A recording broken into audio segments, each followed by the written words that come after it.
I'm not going back to Haiti. One of those threats is this illegal alien from Haiti. ICE says he's a gang member with 17 criminal convictions in recent years. Trump, you feel me? Yo, Biden forever, bro. Thank Obama for everything that he did for me, bro.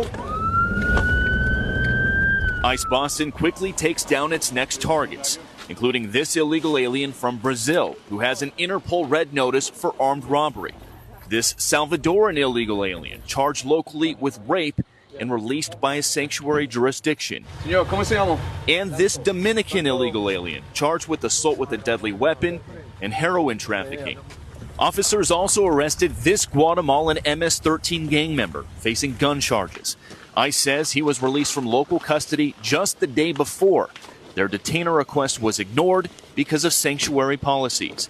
And in a sign of shifting priorities with the new Trump administration, this man, who was in the same apartment as the target, was also arrested after ICE determined he's also in the U.S. illegally.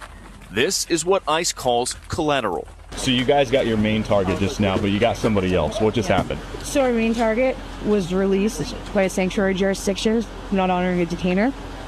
That person was released back into the community, and when we went to go find him, he's with somebody else who was previously removed from the United States. So he's going to go today, too. And that is exactly what Border Czar Tom Homan has warned would happen. When we find the bad guy, he's probably with others that are in the United States illegally. They may not be a criminal priority, but we're not walking away from them. ICE Boston says they will continue to go into sanctuary jurisdictions and do their job. Today was a good day. Today we took several significant public safety threats out of our communities. Unfortunately, a lot were released by sanctuary policies, but we're here to tell the Commonwealth and the rest of the country that we're going to find them whether they're released or not. And guys, shortly after we finished filming, ICE Boston told us they arrested 2 more targets in other parts of town away from our cameras. One of those targets is a previously deported Honduran illegal alien who was arrested for raping a woman while putting a gun in her mouth. The other target they got is a Haitian man who first flew into the United States in 2023 as part of President Biden's controversial migrant flights mass parole program. Well, they just picked him up yesterday because he's been arrested locally for sexual assault. We'll send it back to you. Bill Malugin, it was fascinating to watch all of that. I think I was just saying to Bill, this is terrible for Joe Biden and the legacy that he tried to leave behind. A question from me, how soon will they actually be leaving the country? Does that take a long time?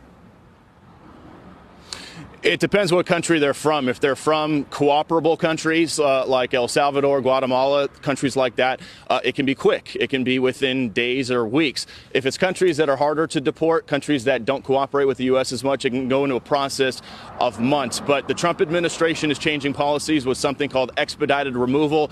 The bottom line is people at home don't need to understand all the policies. The Trump administration is just going to work as fast as they can to get all the people you just saw on camera there out of the country as fast as possible. They're also going to use their State Department, now led by Marco Rubio, to put pressure on countries that don't cooperate with the U.S. as much when it comes to those deportations. Bill, just two points of clarification here. It seems a lot of these crimes are associated with sex crimes. I'm just looking at the list a bit earlier today. I don't know if that generally is the case or not.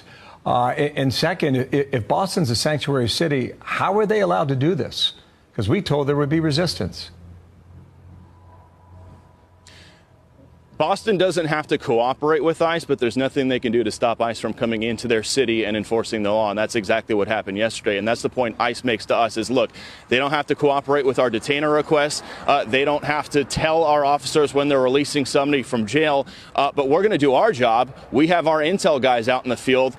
We have people with eyes all over the place, and we're going to snatch those guys. So they can make ICE's job more difficult, longer, and more dangerous, but it's not going to stop ICE from doing the job, guys. The bottom line is ICE says it's safer for everybody involved if locals would just hand these guys over in jail once they're arrested, but they don't. They let them out onto the streets. They don't tell ICE about it, so ICE has to spend a lot of resources gathering intel, finding these guys, and then going out into the community to do arrests, which could be dangerous. You saw that combative Haitian man, and then you saw, in the case of that one MS-13 member, his friend got snagged. They weren't even looking for him. They were looking for the MS-13 guy. They picked him up because a sanctuary jurisdiction, released the MS-13 guy. ICE found him and then found the guy who was in the apartment with. They found out he was an illegal alien as well. So now he's going to be deported too. Wow. Amazing. Bill Malugin, thank you so much. More to come on that. Thank you, Bill.